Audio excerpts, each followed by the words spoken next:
a game inspired by the election. Are you Okay, ready? I'm Are you ready. ready? I'm This is ready. no. This is no. This, I did not give Mike. I told Mike I had a game for him tonight. I did not tell him what it was about. He probably could have surmised it was something to do with the election. But the NBA leaders during the Biden administration.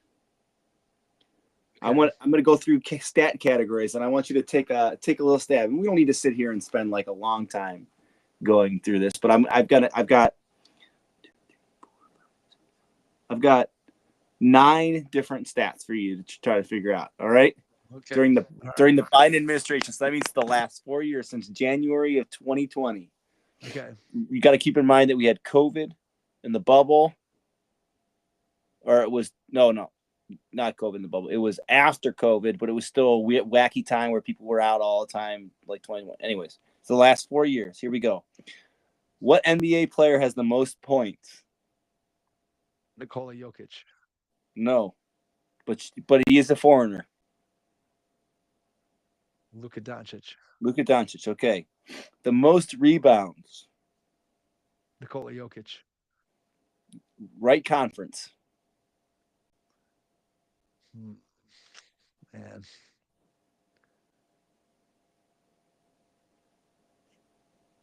Let's just say he's won an award that we don't necessarily know if it's the right award for him to win. Won an award. Rudy Gobert. Rudy Gobert. Okay. I'll be honest with you. The next one's the one that blew my mind the most. The assists. Most assists in the last 4 years. Chris Paul. Wrong conference. Trae Young. Trae Young. There you go. Okay. Most steals.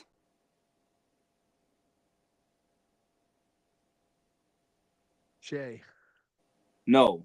Used to be Trae Young's teammate. DeJounte Murray. DeJounte Murray. I don't know how long it would have taken. If I didn't give you that hint, I don't know how long it would have taken you to get that one. Okay. Most blocks. Blocks. Rudy Gobert. Rudy Gobert. Okay. Most field goals made.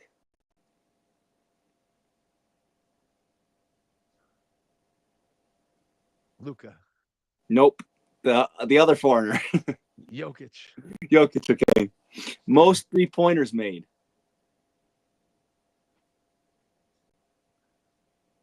Steph Curry. Steph Curry. Good job. Okay. Most free throws made.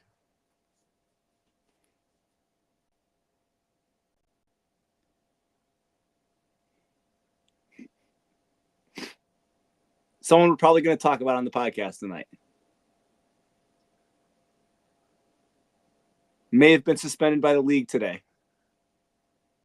All right. Well, you gave it away. Joel Embiid. Joel Embiid. Okay. Last one. Most wins.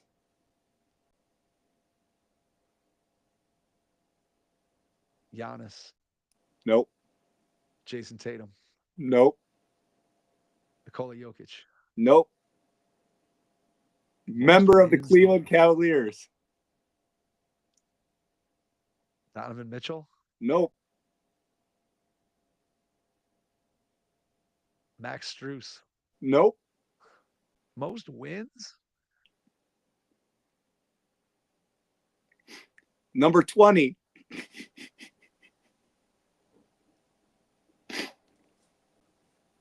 George Niang. George Niang, baby. Oh, yeah, because I forget, didn't he? He had, yeah, okay.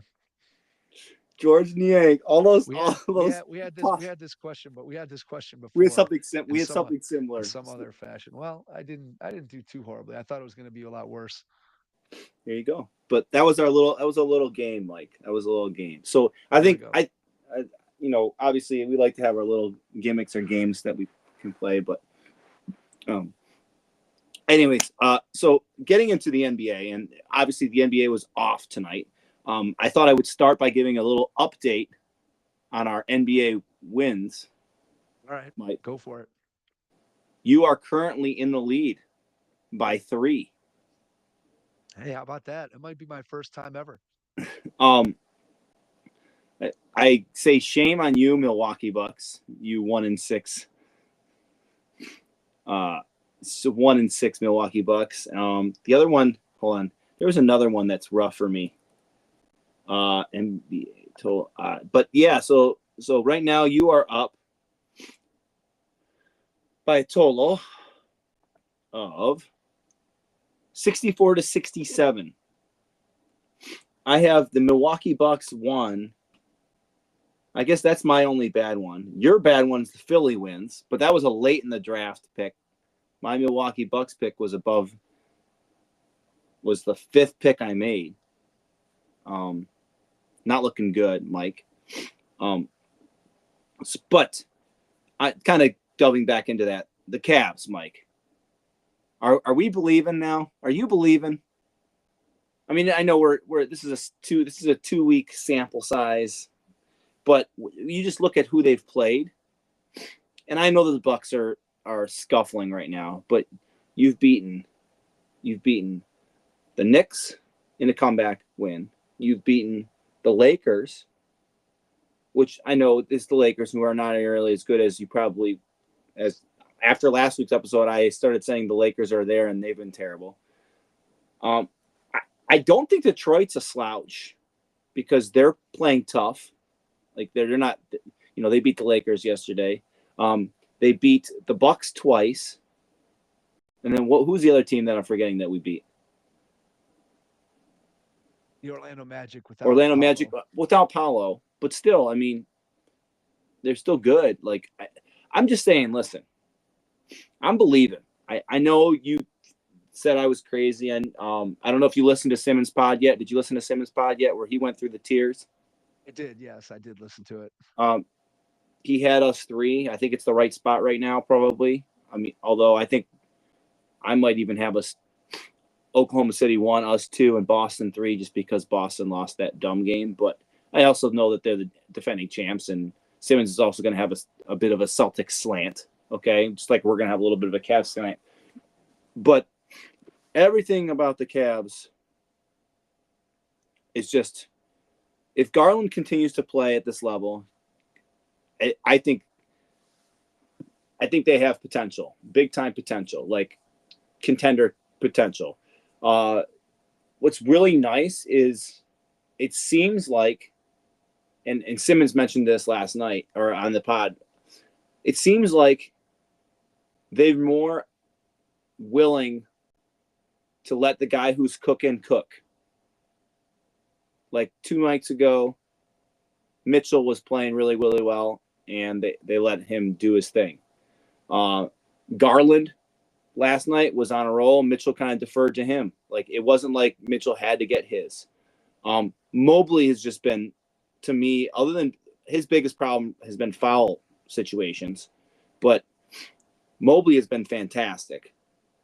That sequence he had last night where he blocked a shot, got the ball, ran down the floor, and dunked it on that guy, man, I'm just everything, everything about this team has them playing together, has them involved. Obviously Giannis didn't play last night. We were down 3 rotation players, and we got the job done, Mike. And I just, New Orleans, who we play tomorrow night. I mean, there's no reason we should lose that game because I don't think they've got 4 or 5 players playing in the game. I mean, half their team is hurt. Okay, Golden State, like I don't know who's guarding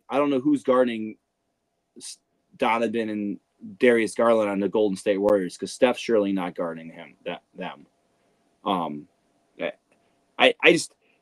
just looking at. I mean, if we can get through the next 2 games, Mike, and I'll pull it up while you talk, but I think our schedule is so weak. Like I'm not trying to put the cart before the horse here, but how many wins can they start the season off with? You give your spiel, and I'm going to pull up the Cavs schedule for the next 2 weeks because I was looking at the schedule myself. Go ahead.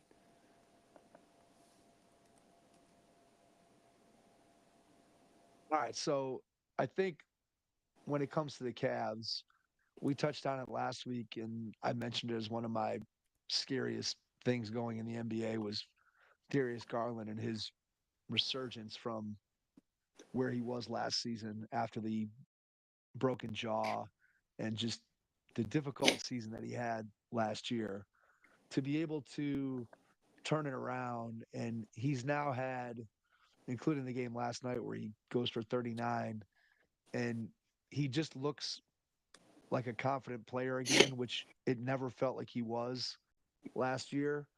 And he's getting to his spots. He's beating guys off the dribble. He's pulling up for threes. He's back to running the team and making good decisions.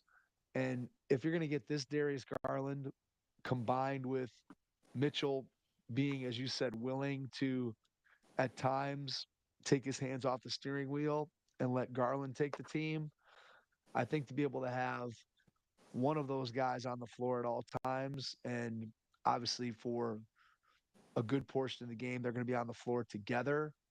That's a lot for teams to be able to deal with them Yeah.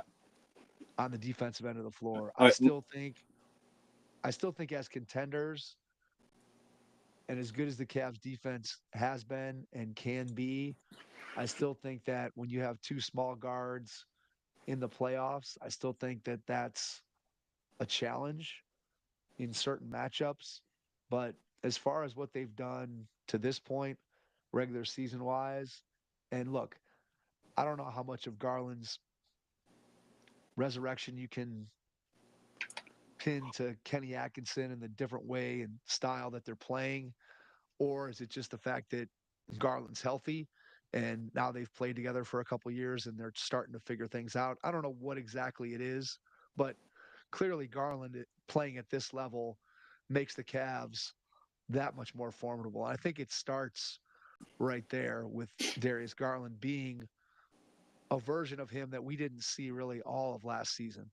And so as you look at where the Cavs sit right now, to me, that's the number one reason why is the resurgence of Darius Garland. I do think that Kenny Atkinson deserves a lot of credit in terms of just the way that he's utilizing the players that they have.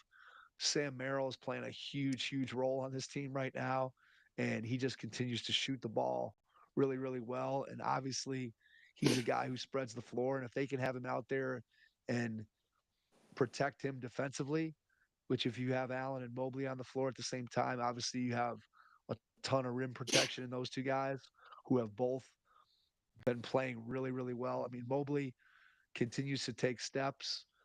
They're probably still not as big as steps as maybe we'd like him to take, but I certainly think that he's looked better in some aspects of his game offensively than where he was last year. I think his handle is a little bit better. I think he looks more confident shooting the ball. He's still, when he gets in there in a physical situation in the rim, underneath the rim, when he's got the ball, it still takes him a long time to kind of unfurl and get a shot up. But he's definitely improved over last year. And then I think Jared Allen, look, I had kind of soured on him after he sits out in the playoffs, but it feels like he finishes around the rim every single time he has a tough shot around the basket. It just always seems like he's going to make it. And defensively, those two guys move their feet on the perimeter and can guard guys all over the floor about as well as anybody possibly can. I still think they struggle to some degree with the big, big center if you're talking about Jokic or you're talking about Embiid, but there are very few of those guys. And so I think the two-headed monster inside of Allen and Mobley defensively allows you to get away with Mitchell, Garland, Sam Merrill, those kinds of guys playing more minutes. And look, I think when you look at this team right now and the way that they're playing, there's just a level of confidence that they have that I'm not sure I ever saw in this team under JB Bickerstaff. Now maybe I'm wrong. Maybe during the stretch where they went 18-2 last year, they were feeling it. And I think going into that Knicks series 2 years ago, you felt like, hey, this team's going to turn a corner and they really got something. But it feels more sustainable at this point for a lot of reasons. One, because of the coach. Two, because of the familiarity these guys have of playing with each other. And it feels like you're getting the best version of all four of these guys. And if they can avoid injury, I think they're set up really nicely, especially when you consider that some of the teams that were considered to be challengers for that number two, number three, number one seed, Milwaukee, Philly, off to really, really bad There's starts. only 3 teams in the Eastern Conference, Mike, above 500. Well, the Brooklyn Nets are currently in fourth place, or they're currently the Yeah. 4 seed. So So, let me no, just sorry, read you they're the currently sorry. The Brooklyn Nets are currently the 3 seed. I apologize. let me just read you the schedule for the Okay, next 2 weeks. okay. Pelicans tomorrow. That should be a win because they're literally have.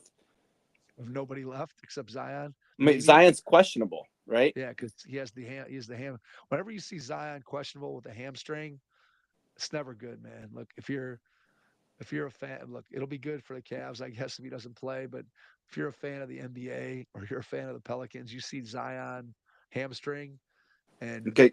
you want to Yep. walk that back pretty quick. Okay. So then Friday is the Warriors, which at home, but and they've played pretty well, but I think we're better than them. I think we'll see. Okay. But then here are the next games, Mike. The Okay. Brooklyn Nets. Come on. The Chicago Bulls. Come on. The 76ers. And you say, oh, wait. Embiid's going to be back. Oh, no. Contraire. The previous night, they have a game, and he's not playing back-to-backs against the Knicks in the NBA Cup. That's when he's supposed to make his season debut. So he will not be playing against the Cavs on November 13th. Can Okay? I ask you a question?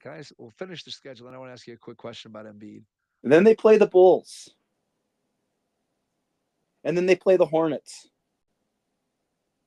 So I'm just saying, they get through these 2 games this week, and they're 10-0.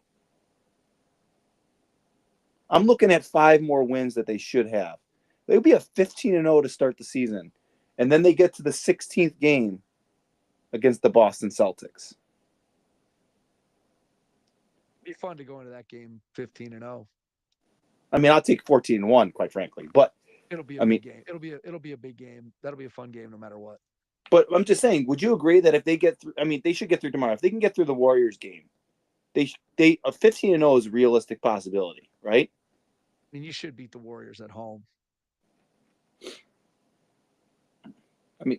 I mean, they should, right? And is Steph still out or is he back? He was back, I believe, if I'm not mistaken. I think he played last night, if I'm not mistaken. But I can double check that while we're looking at things here. I believe that he played last night. Why can't I scroll? There we go. Oh no, he played Monday night. You're right. He played 24 minutes and 24 points against the Washington Wizards. There we go. So, anyways, so listen, you just think about that. If they can get through the Warriors and they get themselves in a situation where they could be theoretically 15-0 going against the Celtics, man, oh man, would that be exciting? Okay, so I know you're taking them seriously as contenders to win the title. I don't know if I'm there yet. I mean, I love the start. I love the way they look under Kenny Atkinson. I love the way Garland is playing. I still have reservations Oh, about the overlap on the roster. I still have reservations about the two small guards come playoff time being exploited defensively. I still have concerns that the floor spacing when you have Allen and Mobley out there against certain opponents may not be perfect. But what I think you can undeniably say is that those four dudes are really talented. And oftentimes in the NBA, especially in the regular season, the talent wins out.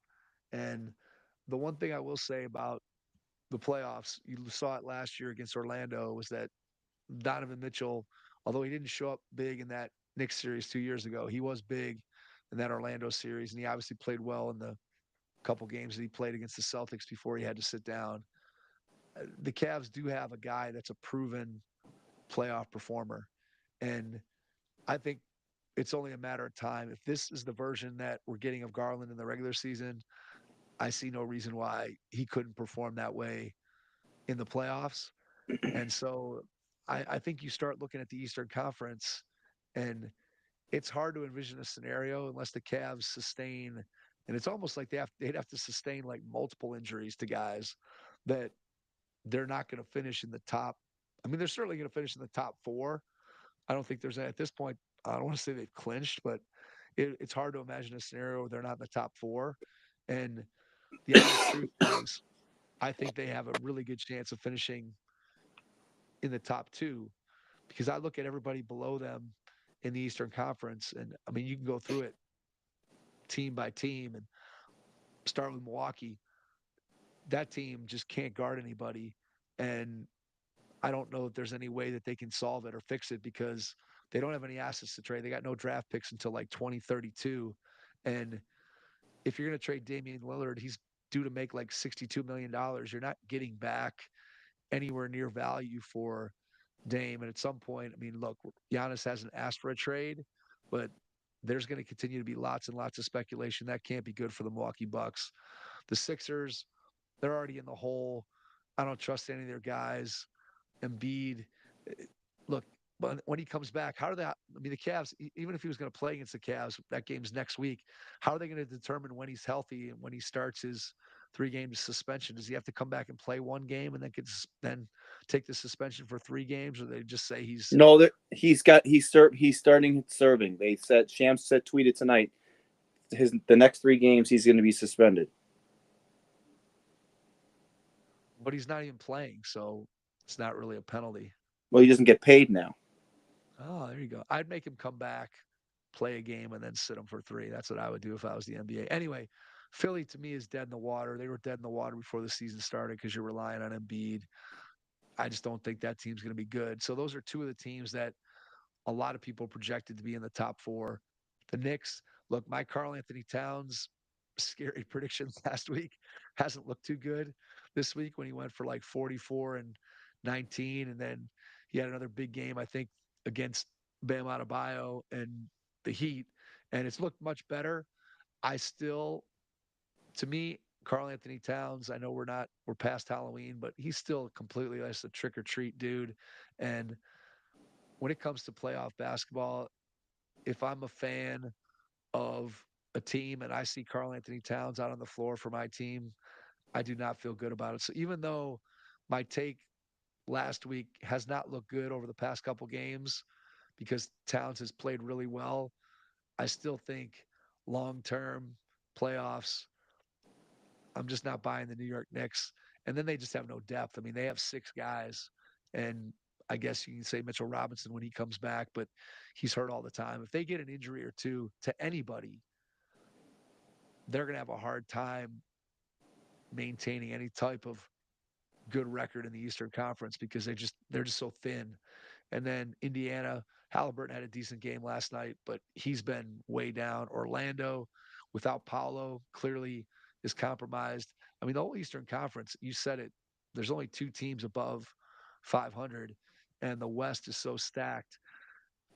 The Cavs just keep banking wins. I mean, if they start 15-0, I mean, at that point, what do you got to go 35 and 32 to win 50 games? I mean, if you start 15-0, so it seems pretty unlikely that they're going to fall out of the top 2 or 3 if they can sustain this hot start, no matter what happens the rest of the way. So I don't know if it makes them title contenders. I'm not ready to go there yet, but I love the way they've started the regular season. All right, sweet. So I guess, was there anything else you wanted to ask about Embiid, Mike? No, I mean, it was just, I mean, the whole Embiid situation. There are clowns everywhere. There are clowns everywhere. I think with Embiid, I just don't understand. It speaks to kind of his whole, I don't know, just aura, what he's all about. Like the fact that, I mean, clearly he's hurt.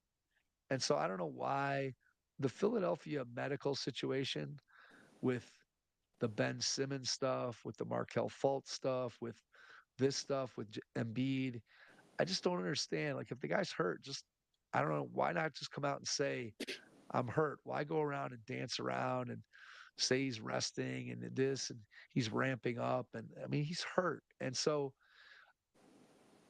it just, I don't know. And then pushing the reporter, and look, I get it. He didn't like the reference to his brother who had passed away, and that was kind of a stupid reference. But you can't put your hands on somebody. And I just look at this team, and Paul George, is he going to play 2 consecutive weeks, 3 consecutive weeks at all throughout the rest of the season? And then when you get to the playoffs, I mean, I'm more than happy to bet against Joel Embiid in any situation. And I think, look, Maxi's probably their most reliable player at this point. And I guess you can't say he's the best player because Paul George and Embiid have obviously accomplished a lot when they're on the floor. They're both very, very good, but it feels like the team should be oriented around Maxi, and these other two guys just they can't stay healthy. And so I'm not a big believer in the Sixers, as I've stated many, many, many times. Yeah, I mean, we've said it so many times. We probably will turn blue in the face if we keep saying. Um, but yeah, I don't know. We'll have to see. We will have to see what happens uh, with the Sixers. And listen, there seems to be a rash of injuries, Mike, across the NBA. We've already the aforementioned Pelicans. Okay, we've got the center from the backup center from Indiana was literally just walking and his Achilles popped. What's his name? Who am I talking about? Isaiah Jackson. Yeah. Um. Two Achilles because they lost Wiseman too. So they Yeah. had two guys, two centers go down for the They have Pacers. the same training staff as the Browns. I guess Injuries. apparently. Um. Paul, Paulo's down. Powell's injured. Um. Obviously, Steph was out for a little bit. Scotty Barnes is out Giannis. for the Raptors. Giannis sat out last night. Yeah. But I don't know. It's not with in this day and age. It's not like they've adjusted the schedule so there's not as many back to backs. They're not. It's just seemingly injuries, and that other than Paolo, and I don't know how long Giannis is going to be out, or if this is a real injury, or if they're trying to trade him or something. I don't exactly know what's going on, but uh, it's interesting that this many guys are injured this early in the season. Um, and like it's not like the NFL where players don't play in the preseason in the first week of this season they all get hurt because that's what happens in the NFL, right? I mean that happens frequently in the NFL. These guys were playing. They played in the preseason games. They didn't play heavy minutes, but I mean, even if you look at the Cavs, I mean, they were down 3 guys yesterday. One was because he was sick, but Strus got hurt. Levert's got soreness. I mean, we're 2 weeks into the season and all these guys are hurt. I don't know what's uh, to blame for all the injuries. Load management. You're blaming load management, but I all the just think guys that are getting hurt are any of them on load management minutes? I don't know. I just think you got to play, man. I just think you got to play. So I'm not. I don't know what the statistics say, but I think you got to play in games. It's just my own personal thought. All right. It's not like they're Um, going through. It's not like they're grinding through tough practices on off days. Look, I know they got to travel and whatever, but they're. I think you got to play. I mean, obviously the league. That's why they put the 65 game rule in. It's why they have fines for teams that are abusing the load management whatever principle. And I don't know. I just think guys got to play. So I don't know anything else in the Eastern Conference before we shift over to the West. let me just read these numbers to you: 30-13 and 18-25, Mike. Yeah, I know. That's the Bucks with Adrian Griffin and the Bucks with Doc Rivers. And they fired Adrian Griffin, and now Doc Rivers is 7 games under 500 since he took over. And they're not going to go. They're not going to change. They're not going to change from Doc, right? Although Simmons seemingly wants to come back for the pie. He wants to come back. Come I back. mean, it's not. I mean, at some point, if if this completely just goes off the rails and they're at some point they're like 3-17, I don't. I mean, I guess it comes down to at this point, the Bucks are in the same position that the Cavs were towards the end of LeBron's first run, right? Where they're just at this point grasping at straws, trying to do anything they can to keep the guy happy and keep him in Milwaukee. Obviously, Giannis is not the same level of agitator that And he's won a LeBron, championship. And he's won a right? That championship. that LeBron was and is, but it still seems hard to believe that you'd want to spend your prime on a team that just is playing this poorly. And so whether that's getting a new coach again, whether that's asking for a trade, whether that's asking for behind the scenes teammates to be traded or things to be done to try to upgrade the roster. Well, here's the thing: you hate to see great players wasted on bad teams, especially players who have proven that they can win championships. So you're looking at Milwaukee, and look, I know I had Denver in the we can win it category, but they certainly have not looked that part through the course of the first 2 weeks of the season. We can talk more about Denver when we get to the West, but I just think it's hard to imagine that Giannis is going to sit around for a multi-year rebuild when there's really no way to rebuild besides trading out guys that probably have very little value that I don't know what you're getting back. Like I don't know what team would give you A plus package for Damian Lillard. It almost feels like Miami. you'd ha- you'd have to be right. But what? So if you're Milwaukee, what do you want back from Miami? If Miami's gonna trade for Damian Lillard, what is Miami getting back in that trade? Tyler Hero. Doesn't Um, solve your defensive woes right there. listen, I don't know the answer. Then I don't know. Jovic. I mean, does could Miami trade for Giannis? They could Bam for Giannis, swap it. Bam and throw in some Miami draft picks and put Hero in that deal. I still don't. Obviously, Milwaukee's getting the way worse end of that bargain. But if you take Bam off Miami and put Giannis there with Jimmy Butler and Kevin Love. Kevin Love and Scary Terry, is that a championship team? I mean, maybe if you get the best version of Jimmy Butler, but at 35 years old, is the best Jimmy version of Jimmy Butler? Does that guy even exist anymore? He certainly I don't doesn't know. exist for long. He does certainly doesn't exist for long stretches. So I just think it's going to be interesting to watch the developments in Milwaukee because they're kind of hamstrung in what they can do, and I don't know what Giannis's mindset is there in terms of willing to stick it out as is. Is he going to agitate for a new coach? Is he going to agitate for a trade of himself or somebody else on the roster? Because I don't know how this thing gets turned around. Because other than, I mean, Dame's had a few stinkers in there, but the Bucks have had multiple games where those two guys have played really, really well and scored like 70 plus combined, and they still can't win. And they just have a really, really hard time guarding anybody on the perimeter.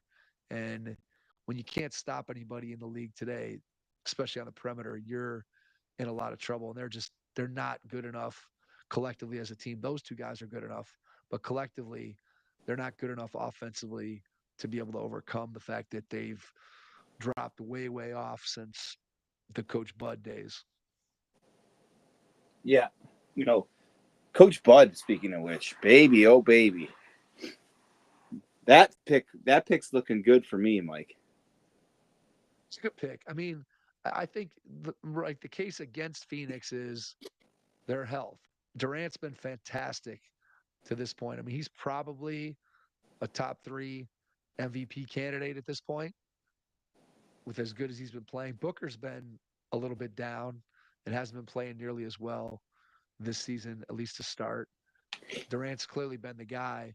And look, I think we all knew going into the season that Coach Bud was going to make a difference with the Phoenix Suns. He's proven to be, I would say, an excellent regular season coach. I mean, he's had some issues in the playoffs that we've talked about here on the podcast, but eventually he did get it done and win a championship with the Bucks. And he's clearly been a great regular season coach. And that's looking to be the case in Phoenix. I do think that the Tyus Jones pickup for Phoenix, putting a legitimate point guard on that roster, makes a big difference in terms of just setting up the other guys to be able to score, and it just kind of organizes your team. But yeah, Phoenix is off to a great start. And then obviously the other team that's off to a great start is Oklahoma City. I mean, they're just they're. I saw today that they're giving up 93 points per game, which is ridiculous in this current day and age in the NBA. Just giving up 93 points. I mean, I think they have the best differential as well. I have the stats right here. I pulled that up. That was what I was actually looking for before we started. So Oklahoma City's defensive rating, as you said, 93.8. The team next closest to them defensively is the Golden State Warriors, believe it or not, at 102. What are So the you're Cavs at? talking What about are the Cavs at? Cavs are number 5 at 108.3. Yeah, and I don't know. Oklahoma City has played people, right? It's not like they're playing a bunch of bums. Well, they've played some good teams. So, so what that really says to me is they're playing at a high level. They're playing efficiently. And it's just another year of that whole core together, right? I mean, that's the other thing. These guys, it's kind of the same thing as the Cavs. I mean, it's another year of them together. These are young guys. They got rid of Josh Giddey. And they're just playing better. They're playing well. I'm not still sold on Oklahoma City Thunder championship playoff juggernaut after what happened last year. I'm not sold on that. Which is, kind of funny considering I'm sold on the Cavs. But what I think about the Cavs, I think about how, like you mentioned earlier, that Mitchell is a proven playoff performer. Oklahoma City doesn't have a proven playoff performer, right? Or do you disagree? I mean, Shea's been really good. I mean, he was good in that playoff series a long time ago for the Clippers, and he was good last year. I mean, is he as proven as Donovan Mitchell? No, probably not. But I think the consensus would be that Shea is now a top 5 player in the league, and I don't know that Donovan Mitchell has ever gotten to that point in his career. So, is he as proven in the playoffs as Donovan? Probably not. But would I trust him to probably come through in big moments? Yes. It's more to me that the rest of the roster is so young, and that collectively as a team, even though they have the consistency of playing together last year, it still feels like that continuity. It's just so they're so young, and to have only gotten to the conference semifinals last year and then lose to Dallas, it seems to me like a big leap still that they're going to go from that to actually winning the title. And if you look at their schedule so far, here's the teams that they've beat. They beat the Nuggets on opening night. So 102-87. Obviously, that's a good win, but Denver hasn't nearly been as good as they've been the past couple of years. They beat the Bulls. They beat the Hawks. They beat the Spurs. They beat the Trailblazers. They beat the Clippers. And they beat the Orlando Magic without Paulo. So to this point, I would say they've played a relatively soft schedule. But the thing with them defensively is that the guys that they're rolling out there, they just don't have any weak defenders. And they have some guys that are really, really elite at their positions. When you start talking about how good Lou Dort is as a defender, how good Caruso is coming off the bench as a defender, how good Chet is, whether he's playing center or power forward with his length and what he can do around the rim protecting the basket. They just have strong defenders. Jalen Williams obviously is a really good wing defender, probably one of the better wing defenders in the league at this point, even though he's only in his third season. So they just don't have a weak link for you to attack. And they're big all the way across the board. They don't have any little guards like the Cavs. There's nobody 6'1" or 6'2" that they're rolling out on a regular basis. Cason Wallace, I guess, is the smallest guy they're playing. But again, when you're talking about a guy who's coming in off the bench that doesn't have to play major minutes for you, that's what makes Oklahoma City interesting. And the fact that if Shea truly is a top 5 player, then you do have, like we talked about off the top of this discussion, that you do then have a guy that you can count on to go toe to toe with the best players on the other team in a playoff scenario. It's going to make them a really tough out. I just think, like I said, it's a difficult leap to think they're going to go from conference semifinals to winning the NBA title. But everybody was on this team as a juggernaut regular season team. And I think everybody was right. And this team's going to win a lot of games. They're young, they play defense. And the combination of those two things, if you're bringing that youth and defense most every night, then you're going to win a lot of games in the regular season. And we'll see whether or not that translates into them being able to get to the finals or win the finals. But certainly as a regular season team, I think this team's going to be fine. It'll be interesting to see as their schedule toughens up and they play some better teams, how they fare. But certainly defensively, to be allowing teams 10 points per game less than anybody else in the league, I don't care who you're playing against, that's still pretty impressive. So if you project it out forward, I think Oklahoma City to win the West is probably a pretty safe bet. Yep. All right. So then the teams on the opposite side of the spectrum, like teams that have not performed at a higher level, like as we suspected. You kind of already talked about the Nuggets. They seem to be devoid of any kind of bench play whatsoever, Mike. Jamal Murray has not been. He's out now, right? He did not play the other day. I feel like Concussion. Yeah. So who knows how long he's going to be out for? You got to go through protocols.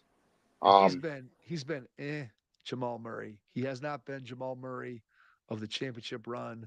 He hasn't been as bad as Canadian Olympic team Jamal Murray, but he has been, I would say, average at best. and And Michael that's not Porter getting Jr. the time. hasn't been great either, right? I mean, he's not He been. played well. He played well the other night. He played well and shot it well, but he hasn't been great. The biggest problem, you hit it, was they just don't have any reliable depth. As soon as they go to the bench, they're just getting no production. Which, look, Christian Brown arguably has played better for the Nuggets than KCP has played for the Orlando Magic. The problem is that before the Denver Nuggets were playing both KCP and Christian Brown. Now they only are playing Christian Brown in minutes, and then they have to bring in one of those young guys off their bench or bring Russ in off the bench. And it's a struggle. They're putting a huge load on Jokic, and I don't think Denver is in as much trouble as Milwaukee, but I don't know that this roster, the way it's constituted now, if you're not getting apex Jamal Murray, I don't think that there's any way. I would definitely revise my pick of putting Denver in the we can win it. I don't think after 2 weeks of the season you could look at what you've seen and think that that's going to be a realistic possibility for the Denver Nuggets. Yeah. Um. How about the team that's losing but is winning at the same time? The Utah Jazz. The Utah Jazz. They had a whole bunch of injuries yesterday, Mike.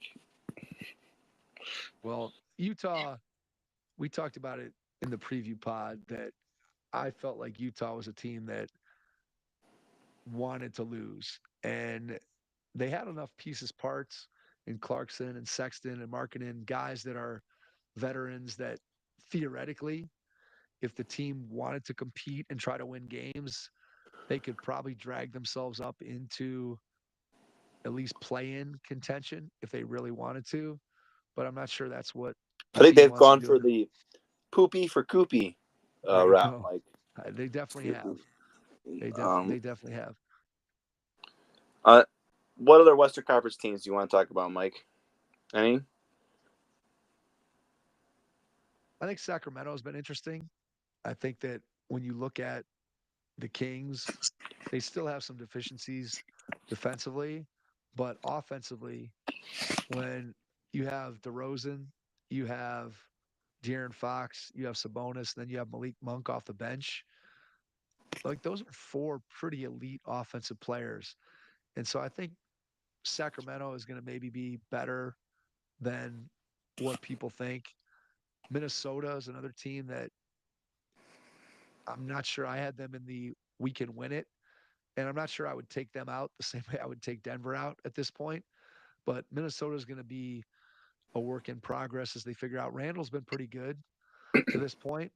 They just haven't been quite as good defensively as they were last year. And just, man, they're Edwards is continuing to progress. He's shooting a lot of threes this year. And I think eventually he gets to the point where we were kind of talking about him last year. Hey, can this guy be good enough to lead a team to a title? I think he's going to get there eventually. Whether he's there yet or not, we will see. But I think Minnesota is going to be a team that is going to get better as the season goes along. But to this point, I'd say starting out 4-3 has kind of been a little bit of a disappointing start. I think Dallas has had kind of a slow start. Luka hasn't been as scintillating as you would expect him to be. He's averaging right around 30, and I think he's shooting something like 40% from the field and 30% from three. So he hasn't really lit it up to this point early. But I don't know. I think Dallas will probably be fine too. I'm not sure that they're really like I before the season. I wasn't sure that they could win a title with the team that they have, and I'm not sure that I would change any of that. I think that they still are a team that's I don't know a piece or two away, or a Luka and Kyrie full in, bought in on defense in order for them to get there. And I don't know. I don't know if Luka's at that point in his career where he's going to commit himself to what it's going to take on the defensive end of the floor to win a title. So I don't know. Those are the teams, I guess, that for sort of a surprising standpoint. I think everybody else, there's reasons why the Warriors, as we talked about before, have been surprising, right? They started out 6-1, and Steph missed a couple of those games, and Kerr's going with the 12-man rotation, and they're guys that they've been playing all up and down that lineup have been producing in the time that they've been given. I don't think that, again, that doesn't seem like a sustainable formula for winning basketball, playing 12 guys, but who knows? I guess we'll get a chance to get a good look at them on Friday night when they play the Cavs. But kind of surprising to see them at 6-1. I don't know. Is there any teams that catch your eye or players that you're looking at? What about the two Ja layups?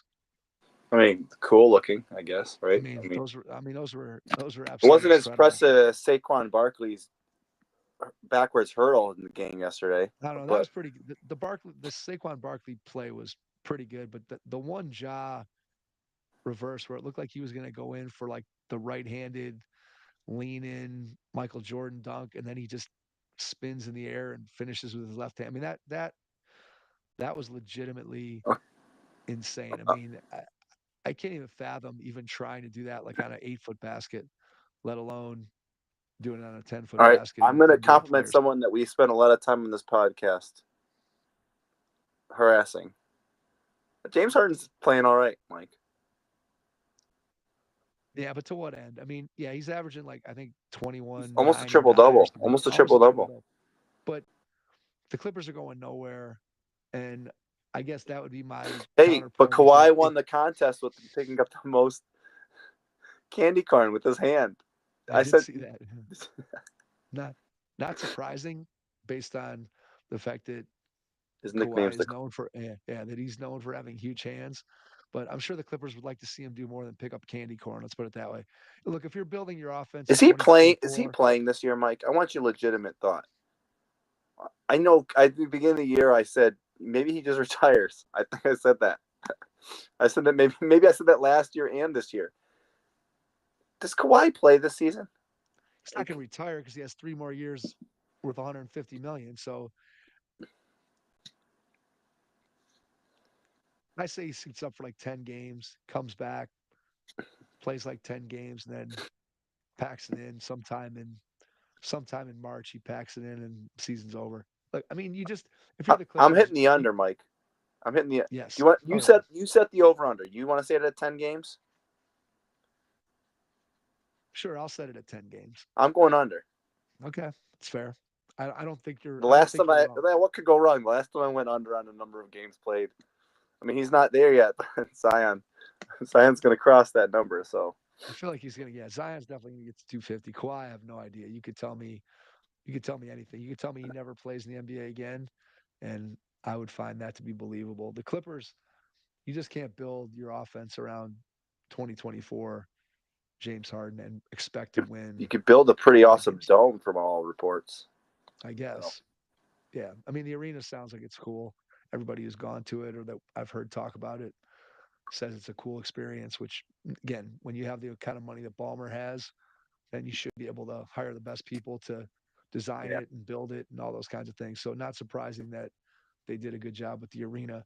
Now they'll just eventually need to find a team that they can put in there that will be an entertaining product and a winning product, which always is going to be a challenge being the Clippers in Los Angeles, right? I Well, mean, it's just, you know, same problem as the Browns, Mike. same problem as the Browns. There's no other. You There's no yep, other. you're going There's to no. build a new stadium. You got to build a new stadium, but you're not going to have a good team to put in it. I'm still of the mindset. What city? What NFL city out there needs a new franchise? I'll be willing to pack the moving trucks, send the Browns franchise wherever. Let's sit out for 3 years. Let's come back. Give us a new name. You We can't could be do the. that though now We could because of be. the Modell law, Mike. The Modell We could be law. the. We could be the Cleveland Dogs. Whatever you want us to be. Let's start over with a new franchise. Did you see? So Did you see the picture? Did you see the picture of Jimmy Haslam at the game yesterday? nope. Because he's a part owner of the Bucks. You know that, right? I do know that. Yes. And they said, "Oh, Jimmy Haslam's in Cleveland watching his team get beat up again." Did they put his face up on the scoreboard? I would doubt that, but it was like a TV shot. You could see him. He was behind the Bucks bench. Like if they put Michigan up there, they put the Steelers up there. If you put Haslam's face up there, I'm sure you might get the most hearty boos you'd get of anything. Yeah, I don't know. All right. Any other NBA talk, Mike? Are we leaving it there? Where are you at on Wemby? This is my last topic. Where are you at on Wemby? I haven't watched a minute of the San Antonio Spurs, so I can't really. I know. I know his defensive numbers are about the same, but his offensive numbers are down a little bit. But I mean, I You don't know. summed it up well. You summed it up well. There's like a 25-point difference between when he's on the floor and when he's off the floor for the Yeah, Spurs. But offensively, he's only averaging 19 and 10, which again, only 19 and 10 as a whatever he is, 20 years old, is still pretty good. But he's only shooting 42% from the field and 22% for three on 7 attempts per game. Now he's shooting 93% from the line, which is pretty good.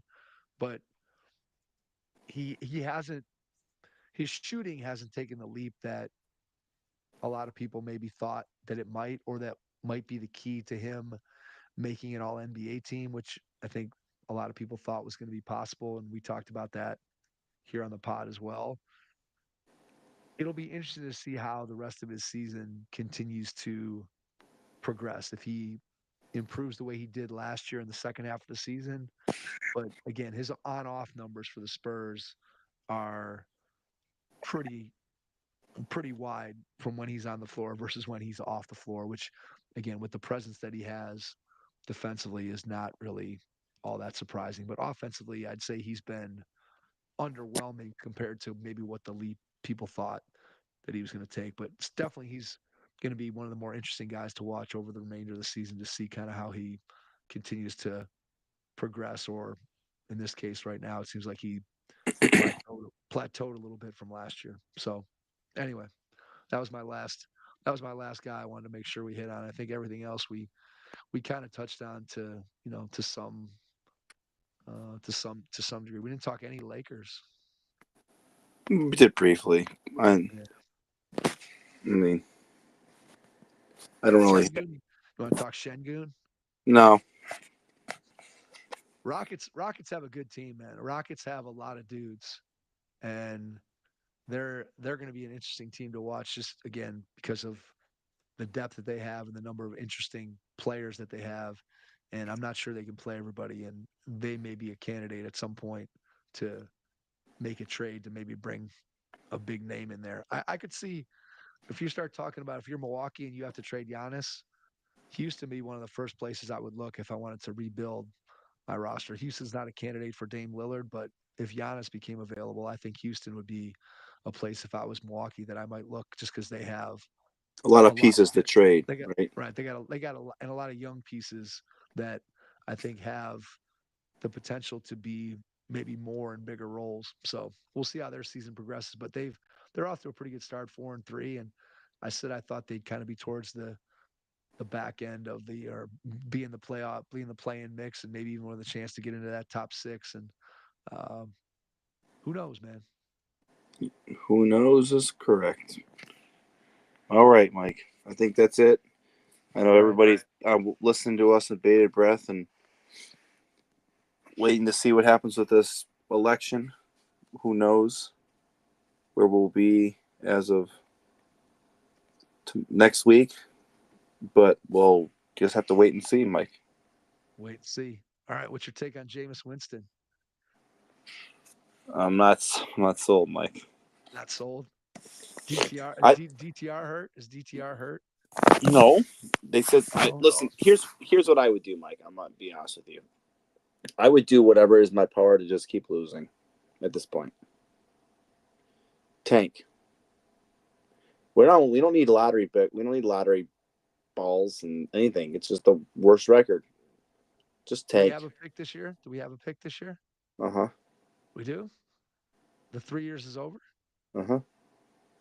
Okay, well, Tank, baby.